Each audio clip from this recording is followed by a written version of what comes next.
"Your daughter's in the attic," said the little girl to the millionaire as he renovated the old mansion. Then they go up the stairs and upon opening the sealed door, discover something shocking.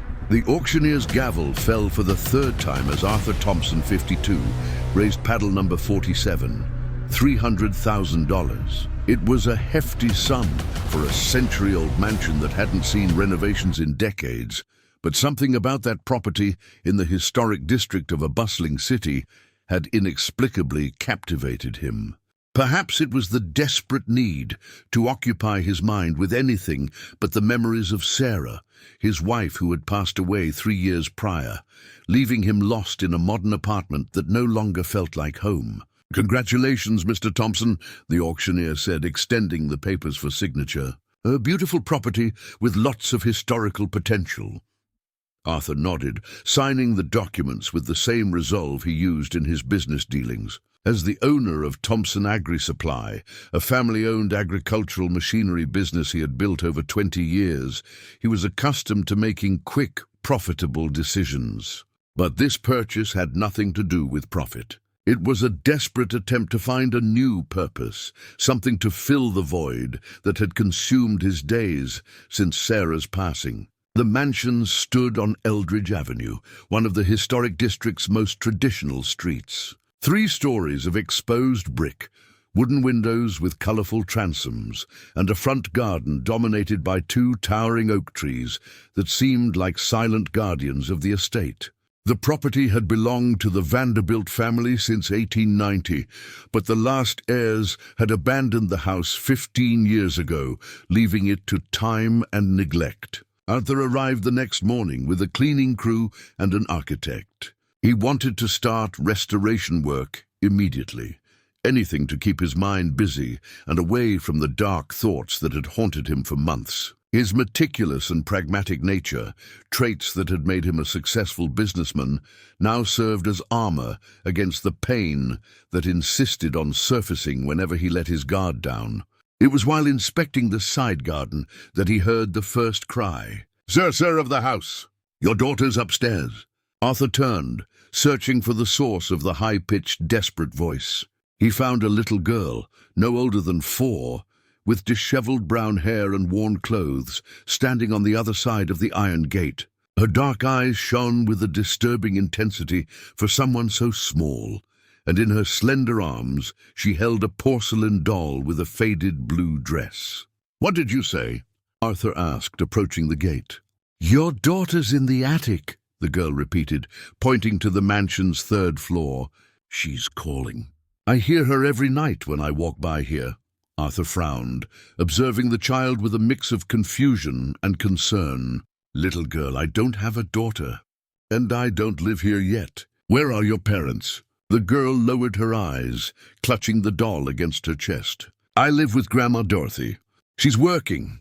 Then she looked up again, with a determination that contrasted with her age. "But I really do hear her. Every night when we walk by here, a voice calls, 'Daughter, daughter.' It comes from the attic." Arthur's heart pounded. Sarah always said she wanted a daughter. They spent years trying, facing treatments and disappointments, until she fell ill, and everything changed. The idea of a child calling for help in an abandoned house bothered him more than he cared to admit. "What's your name?" he asked, opening the gate. "Lily," the girl replied, entering the garden with the naturalness of someone who had been there before. "And you?" "Arthur." "And that doll?" Lily looked at the doll as if it were a treasure. "I found her right here, hidden behind those flowers." She pointed to an abandoned flowerbed near the entrance. "She was waiting for me." Something in that statement sent a shiver down Arthur's spine. The doll was old, clearly from another era, with delicate hand-painted features and real hair, albeit dusty. It didn't seem like the kind of toy someone would simply abandon. "Lily, do you want to show me where you hear these voices?" The girl nodded vigorously and began walking toward the house. Arthur followed, observing how she moved with familiarity through the garden paths, as if she already knew every loose stone, every low-hanging branch that might scratch her. They entered through the main door, which groaned under the weight of the years. The mansion's interior was bathed in a golden gloom, with sunbeams filtering through dusty curtains. The smell of mildew blended with old wood, creating a heavy, almost nostalgic atmosphere. "Upstairs," Lily whispered, pointing to the wooden staircase that led to the upper floors. "In the highest place." Arthur had inspected the first 2 floors the previous week, but the attic remained sealed. The architect had mentioned it had probably been closed for decades, possibly since the last resident passed away. He climbed the creaking steps, followed by the silent girl, until they reached the 3rd floor. There, a smaller, narrower staircase led to a dark wooden door, locked with an old rusty padlock. Arthur tested the metal, which gave way easily under pressure, as if it had simply been waiting to be opened. The door opened with a prolonged groan, revealing a wide, dusty space lit by a single circular window. And it was then that Arthur saw something that would completely change the course of his life. Scattered across the wooden floor, organized with obsessive care, were hundreds of yellowed letters, all addressed in the same elegant handwriting, "To my dearest daughter." In the center of the attic, sitting in a child-sized rocking chair, was another porcelain doll, identical to the one Lily carried, with the same blue dress, the same brown hair, the same serene expression painted on its delicate face. Lily let out a cry of joy and ran to the doll, picking it up with the same care she held her own. "Look, she has a sister." Arthur approached the letters, his heart pounding in his chest. He picked up one of the closest, dated 15 years prior, and began to read with a trembling voice. "My dearest daughter, today the roses in the garden bloomed again. I know you would love to see them. Daddy left yesterday, said he can no longer live in this house after what happened, but I cannot leave. You are still here, I know you are. I can hear your tiny footsteps at night, your laughter echoing through the halls. Mama will never abandon you." The letter was signed simply Eleanor Vanderbilt. Arthur felt his hands tremble as he picked up another letter, this one more recent. "My beloved daughter. The neighbors think Mama has gone mad, but they don't understand. You are growing up, I see it in your toys that move by themselves, in the flowers that appear in your little chair. Today I saw a child on the street who reminded me of you. Brown hair, bright eyes. For a crazy moment, I thought you had come back to me." Lily had sat on the floor between the 2 dolls, whispering to them as if they were real people. "She was writing to her daughter who died," the girl said suddenly, without taking her eyes off the dolls. "But the daughter never received the letters because she was sleeping forever." Arthur's blood ran cold. How could a 4-year-old understand something so complex? And why did that mansion, those letters, that abandoned doll in the garden, seem to make so much sense to her? "Lily, how do you know that?" The girl finally looked up, and Arthur saw a profound sadness there that shouldn't exist in someone so young. "Because I also hear Mrs. Vanderbilt crying at night. She's still looking for her daughter." At that moment, a cold wind swept through the attic, making the letters dance across the floor like dry leaves. And Arthur had the absolute certainty that his life had changed forever the instant he decided to buy that mansion. 3 days passed since the discovery in the attic, and Arthur couldn't get that scene out of his head. He had taken Lily back home that afternoon, briefly meeting Dorothy Miller, a 67-year-old woman with hands calloused from scavenging for recyclables. Lily's grandmother had greeted him with suspicion, as if a well-dressed man could only mean trouble. "Lily has a very fertile imagination," Dorothy had said, pulling her granddaughter closer. "Don't listen to her fantasies." But Arthur couldn't forget the girl's gaze when they found the dolls, nor the natural way she had navigated the mansion. There was something about that encounter that defied any logical explanation, and it deeply bothered him. On Thursday morning, he returned to the mansion with a crew of workers, but his concentration was scattered. While the men cleaned the first floor, Arthur went up to the attic, armed with a flashlight and gloves. The letters were exactly as he had left them, scattered on the dusty floor. He began organizing them by date, revealing an agonizing progression. The first letters, from 15 years ago, spoke of hope and denial. Eleanor Vanderbilt refused to accept that her daughter was gone, creating a fantasy where the child was playing hide-and-seek. As the months passed, the letters became more melancholic, but also stranger. Eleanor began to report impossible events, toys that moved by themselves, childish voices echoing through the halls. There was a particularly disturbing letter dated 12 years ago. "My dearest daughter, today I saw a girl on the street who looked so much like you. Brown hair, dark eyes, the same serious expression. I followed her to the Hollows neighborhood, where she lives with an older woman who scavenges.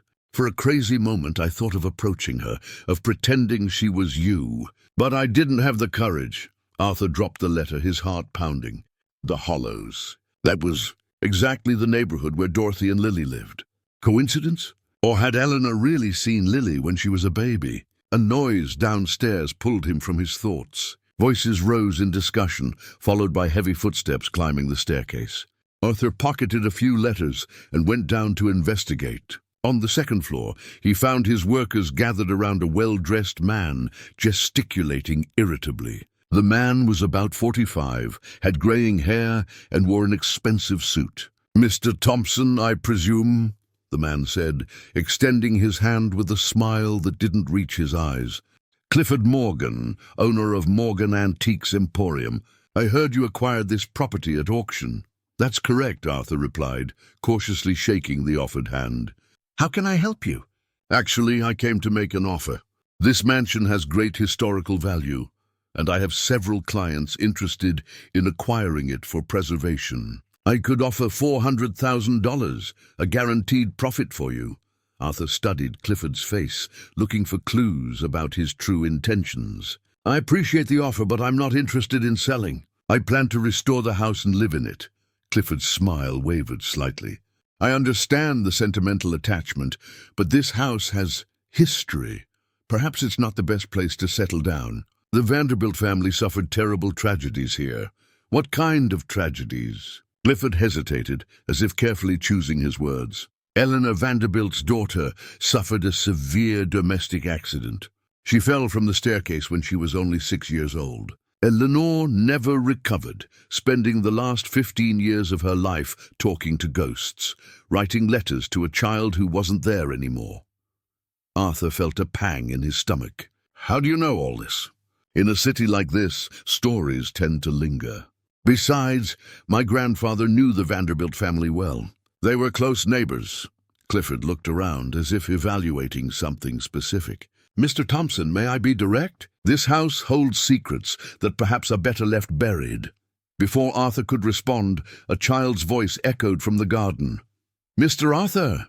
Mr. Arthur!" Lily appeared at the front door, carrying her doll and out of breath as if she had run a long distance. Her eyes sparkled when she saw Arthur, but became cautious as she noticed Clifford. "Lily, what are you doing here? Where's your grandma?" "She went to work." "I came because—" The girl hesitated, nervously glancing at Clifford. "Can I talk to you alone?" Clifford approached Lily with a forced smile. "What a pretty doll you have there, little one. Very similar to the antique dolls I sell in my shop." Lily clutched the doll against her chest and took a step back. "She's not for sale." "Of course not," Clifford laughed, but his eyes remained fixed on the doll. "May I ask where you found her?" "Right here," Lily replied, pointing to the garden. "She was waiting for me." Clifford's face paled slightly. Arthur noticed the change and felt there was something more behind this unexpected visit. "Mr. Morgan, I appreciate your offer, but my decision is final. I don't intend to sell the mansion." Clifford nodded, but his expression had grown somber. "I understand. But if you change your mind, here's my card." He handed Arthur an elegant card. "And a final word of advice. Be careful with the influences you accept into your life. Not everything that seems innocent truly is." After Clifford's departure, Arthur knelt to Lily's height. "Now can you tell me why you came here?" The girl looked around, making sure they were alone. "I dreamed about Mrs. Vanderbilt last night. She was crying and said someone wanted to steal her daughter's memories. That a bad man knew where she hid important things." A shiver ran down Arthur's spine. "What kind of things?" I don't know. But she asked me to tell you. She said you look like someone she knew and that you have a good heart. Lily paused, her eyes large and serious. Mr. Arthur, I can see things others can't. Grandma says it's because I hit my head when I was a baby. But I know it's because some people get stuck when they can't say goodbye properly. Arthur remained silent for a long moment, processing the girl's words. Part of him wanted to dismiss it all as childish imagination, but another part, a part that had grown since Sarah's passing, recognized something true in those words. Lily, do you want to help me look for these things Eleanor hid? The girl's face lit up. Can I really? But on one condition. We'll talk to your grandma first. I don't want her to worry. That afternoon, Arthur did something he hadn't done in years. He stepped out of his comfort zone and drove to the Hollows. The neighborhood was a stark contrast to his comfortable life, but he was received with typical hospitality. Dorothy was home, sorting recyclables in the yard of the wooden house where they lived. Mr. Arthur? What a surprise, she said, wiping her hands on her apron. Did something happen to Lily? Actually, I came to talk about her. I'd like to propose something. Dorothy invited him in, serving coffee in mismatched cups. The house was simple but clean, lovingly decorated. Photos of Lily occupied almost every available surface. Mrs. Miller, may I ask how Lily came into your care? The woman's face hardened slightly. I found her in the hospital when she was only 6 months old. She was abandoned, with signs of having hit her head. The doctors said she might have lingering effects, but thank God she developed normally. Dorothy paused. Why do you ask? Arthur took a deep breath. Because I believe her story might be connected to the mansion I bought. And I'd like your permission for her to help me investigate this connection. Investigate how? Nothing dangerous, I promise. Just looking for documents, old objects. Lily seems to have a special intuition for finding hidden things. Dorothy remained silent for a long time, studying Arthur's face. You seem like a good man, but I'm afraid of getting her hopes up. She's already suffered too much for her age.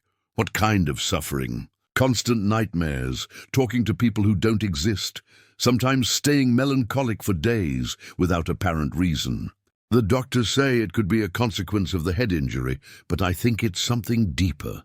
Dorothy sighed. I accept your proposal, but with conditions. I want to be present whenever she goes to the mansion, and if I notice it's harming her, I'll stop everything immediately. Arthur extended his hand. It's a deal. When he left Dorothy's house, Arthur felt he had crossed an invisible line. He was no longer just renovating an old mansion. He was delving into a mystery that seemed to engulf him more and more. And for the first time since Sarah's passing, he felt he had a real purpose. However, as he drove back home, he couldn't forget Clifford Morgan's disturbed look upon seeing Lily's doll. There was a piece of the puzzle there he still couldn't fit, and the feeling of being watched didn't leave him. A week after the agreement with Dorothy, Arthur's routine had changed. Every morning at 8 o'clock, he picked up Lily and Dorothy from the Hollows. The girl always brought her doll, whispering to it.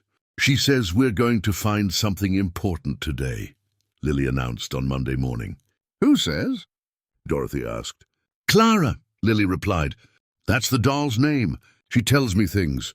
Arthur almost slammed on the brakes. Sarah? His wife's name was Sarah.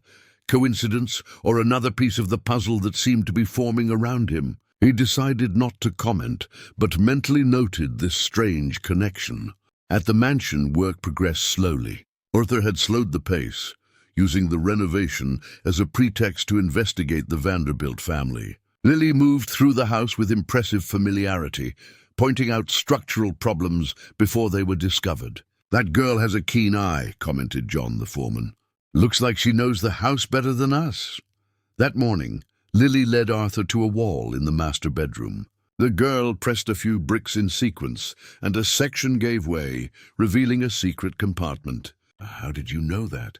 Arthur asked, his heart racing. Clara showed me, Lily replied, as if it were the most natural thing in the world. She said Mrs. Vanderbilt hid important things here when she got scared of the bad man. The compartment contained a small wooden box covered in dust. Inside, Arthur found documents that made his blood run cold, contracts, powers of attorney, and bank records that showed a systematic appropriation of Eleanor's assets by her attorney, Franklin Castle. The papers revealed that Franklin had convinced Eleanor, in her fragile mental state, to sign documents that gradually transferred her fortune to accounts controlled by him. The last transaction dated back only 2 years. "My God," Arthur murmured, leafing through the documents. "She was robbed for years and never realized it. The bad man is still alive," Lily said, her voice taking on an odd, more mature tone. "And he's afraid someone will discover the truth." Arthur looked at the girl, disturbed by the way she had spoken. For a moment it seemed it wasn't Lily who was there, but someone older, sadder. "Lily, are you okay?" The girl blinked, returning to normal. "I'm fine. But I think we should hide these papers. The man from the shop might come back." During lunch, Arthur researched Franklin Castle on his tablet. The attorney, now 78, still maintained an office in downtown. His reputation was impeccable, built over 5 decades. But the documents Lily had helped him find painted a completely different picture. "Grandma," Lily said, pulling on Dorothy's sleeve, "can I tell Mr. Arthur something?" Dorothy nodded, though she seemed concerned by her granddaughter's serious tone. "When I was very little, before I lived with Grandma, I remember a big house with a very sad lady. She gave me dolls to play with and sang sad songs. But one day, a man came and yelled at her, and I got really scared." Arthur and Dorothy exchanged glances. "Lily, you never told me this," her grandmother said, visibly disturbed. "I didn't remember properly before. But now, in this house, the memories are coming back." Lily hugged her doll. "Clara helps me remember. What kind of man?" Arthur asked, trying to keep his voice calm. "Old white hair, with a brown briefcase always in his hand. He talked very loudly, and the lady kept crying. Then he took things from the house, and I was hiding under the table." Arthur's heart raced. Lily's description perfectly matched Franklin's appearance he had seen in online photos. Could it be possible that the girl had truly witnessed the thefts? That afternoon, while Dorothy dozed in the garden's shade, Arthur went up to the attic with Lily to examine more letters. The girl went directly to a specific pile, as if she knew exactly what she was looking for. "This one here," she said, handing Arthur a letter. It was one of Eleanor's last letters, dated only 3 years ago. "My dearest daughter, today Mr. Castle came again. He said I needed to sign more papers to protect our estate, but something in his eyes frightens me. I feel he is lying. Today I remembered the little girl who used to play here when you were small. She disappeared from the hospital as a baby, and I brought her home for a few months, pretending she was you returned. But the authorities found out and took her away. Sometimes I wonder where she is now, if she is well cared for." Arthur felt as if the floor had disappeared beneath him. Lily had really lived in the mansion when she was a baby. Eleanor had taken her from the hospital, probably in a psychotic episode, believing the girl was her resurrected daughter. "Lily," he said, his voice trembling, "did you know this?" The girl nodded. "I always knew, but I didn't fully understand. Mrs. Vanderbilt protected me from the bad man, but then they had to take me away because she was very sick." "Why didn't you ever tell your grandma?" "Because Grandma has suffered a lot raising me alone. I didn't want her to worry." At that moment, the sound of a car parking caught both their attention. From the attic window, Arthur saw Clifford Morgan getting out of a dark sedan, accompanied by an elderly man in a suit, carrying a brown briefcase. "It's him," Lily whispered, clutching the doll against her chest. "The bad man." Arthur immediately recognized Franklin Castle from the photos he had seen online. The 2 men headed toward the mansion's entrance with determined steps. "Lily, we need to go downstairs and wake your grandma, quickly." They descended the stairs in silence, but before they could reach the garden, Clifford's voice echoed through the entryway. "Mr. Thompson, I hope you don't mind our unexpected visit. I've brought my grandfather, Mr. Franklin Castle, who would very much like to speak with you." Arthur took a deep breath, hiding the documents he had found in his inner jacket pocket. "Of course, welcome." Franklin stepped forward, extending his hand with a smile that didn't reach his eyes. "Mr. Thompson, it's a pleasure to meet you. I heard you acquired this property at auction." A house with much history, wouldn't you say? Undoubtedly, Arthur replied, studying the elderly attorney's face. Fascinating history. My grandfather knew the Vanderbilt family very well, Clifford interrupted. He was Eleanor's attorney for many years. In fact, he handled the legalities when she passed away. Franklin nodded. Poor Eleanor, a woman who never recovered from the loss of her daughter. In her last years, her mind was fragile. I had to make several decisions on her behalf to protect her interests. What kind of decisions? Arthur asked, noting that Lily had hidden behind a pillar, observing everything with wide, frightened eyes. Bank transfers, sale of some assets to cover her medical treatment, Franklin replied naturally. Unfortunately, when elderly people lose the capacity for discernment, we need to take steps to protect them from themselves. I understand, Arthur said, maintaining a neutral tone. And by any chance, was there any estate left after her passing? Clifford and Franklin exchanged a quick look. Very little, the attorney replied. Eleanor spent almost everything on alternative treatments, desperate attempts to communicate with her deceased daughter. A tragedy, really. At that moment, Dorothy appeared in the garden, stretching and looking for Lily. When she saw the visitors, her expression became cautious. Good afternoon, she greeted, approaching the group. Franklin looked at Dorothy, and then toward the pillar where Lily was hiding. His eyes narrowed slightly, as if he was trying to remember something. Does this lady work for you? He asked. They're friends, Arthur replied quickly. Dorothy and her granddaughter helped me with some details of the restoration. Granddaughter, Franklin repeated, and Arthur noticed a subtle change in his voice. How old is the girl? 4 years old, Dorothy replied, instinctively protective. The silence that followed was tense. Franklin stared intently at the pillar where Lily hid, and Arthur could feel that the man was making disturbing connections. Interesting, the attorney murmured. Very interesting.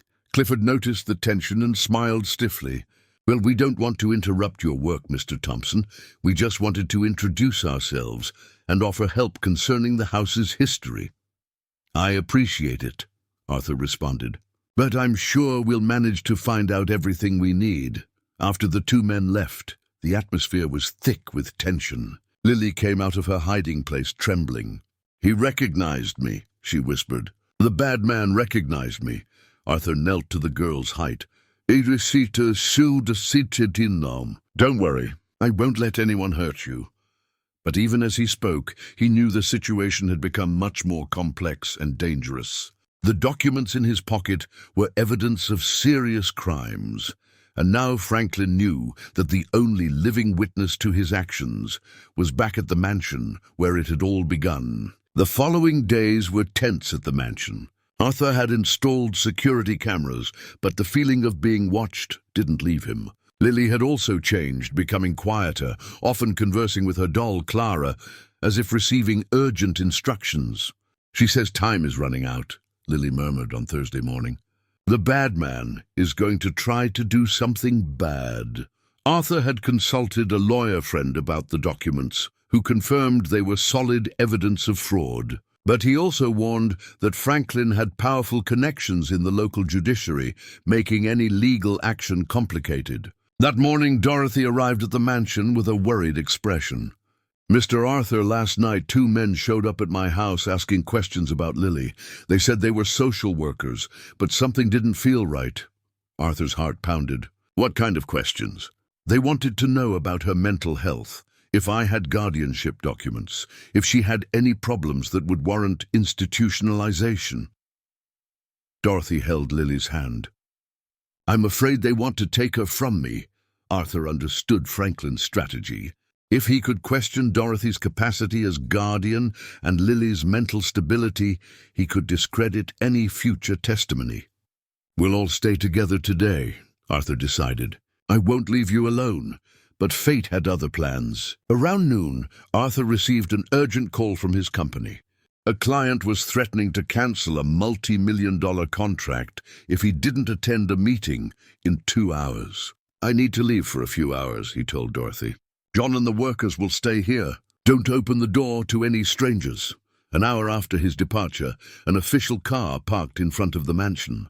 Clifford got out, accompanied by a woman who identified herself as a social worker and 2 Child Protective Services, CPS, agents. "Mrs. Miller," the woman said, showing documents, "we've received reports about the conditions in which the minor Lily is being raised. We need to conduct an immediate assessment." Dorothy felt the ground give way. "What reports? Who made them?" "Information indicates that the child exhibits troubling behaviors, talks to imaginary people, and is being exposed to inappropriate situations," the social worker explained. "We have authorization for an urgent psychological evaluation." John, the foreman, tried to intervene. "The girl is fine, ma'am. She plays normally, she's polite. Her grandma takes good care of her. We appreciate your opinion, but we need to follow legal protocol," Clifford replied with a cold smile. "It's for the child's good." Lily, who had been quiet until then, approached Dorothy and whispered, "Grandma, Clara is saying I can't go with them. She says if I go, I'll never come back." The social worker heard the comment and made notes on her clipboard. "See? Clearly anomalous behavior for a 4-year-old. It was then that Lily did something unexpected. She ran to the center of the hall and cried out in a voice that didn't sound like hers. "Franklin Castle, I know what you did. I saw you stealing from Mrs. Vanderbilt." The silence was deafening. The social worker stopped writing. John's eyes widened, and Clifford paled. "The child is delusional," Clifford said quickly. But Lily continued, "You forced her to sign papers when she was crying for her daughter. You said it was to protect the money, but you were stealing everything. I was small, but I remember. I was hiding under the table when you yelled at her." The social worker looked at Clifford with suspicion. "Mr. Morgan, the child is making very specific accusations. They're fantasies from a disturbed mind," Clifford insisted, but his voice trembled. "My grandfather is a respected attorney." At that moment, Arthur arrived running. He had received a call from John and abandoned the meeting. He found the tense scene and understood what was happening. "What's going on here?" he asked, interposing himself between Lily and the visitors. "Mr. Thompson," the social worker said, "we are fulfilling a court order to evaluate the living conditions of this minor." Arthur looked at the documents and noticed something strange. "These papers are from last month, but you're here today. Why the sudden urgency?" Clifford stepped forward. "We received new troubling information about the child's behavior." "What information?" Arthur pressed. "And from what source?" It was then that Lily approached him and whispered, "Mr. Arthur, you need to show them the papers we found. Clara says it's now or never." Arthur hesitated for a moment, then made a decision that would change everything. He pulled the documents from his inner jacket pocket and handed them to the social worker. "Perhaps you should examine these papers before questioning anyone's sanity," he said. "These are documents we found in this mansion, proving that Franklin Castle systematically defrauded Eleanor Vanderbilt for years." The social worker took the papers and began examining them. Her expression gradually changed from skepticism to shock. "These documents, if authentic, represent evidence of serious crimes." Clifford tried to grab the papers. "These documents could have been falsified. They have no legal value."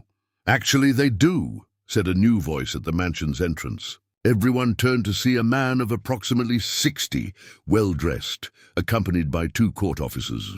"I'm Detective Mark Johnson from the Financial Crimes Unit.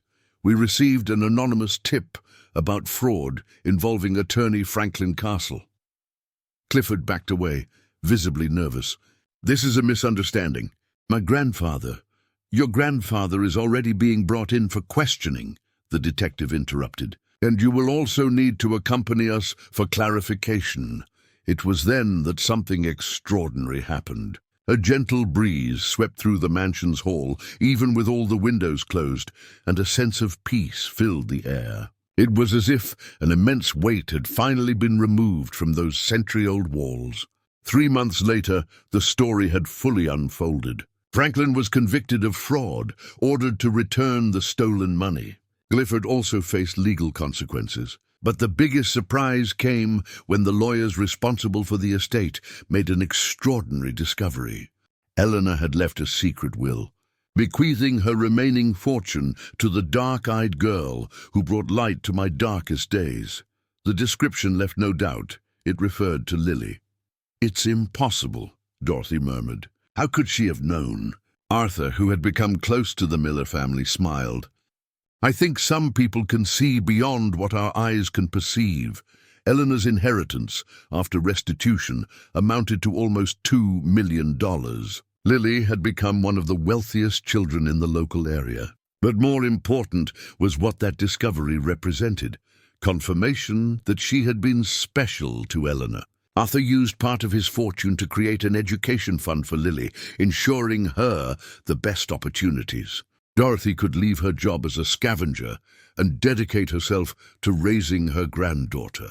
The mansion was transformed into a true home. Arthur completed the restoration and moved in permanently, discovering in his life, with Lily and Dorothy, the family he never had. The girl continued conversing with Clara, but now her conversations were lighter, full of laughter. On a sunny Sunday afternoon, 6 months after everything began, Lily was playing in the mansion's garden when Arthur approached.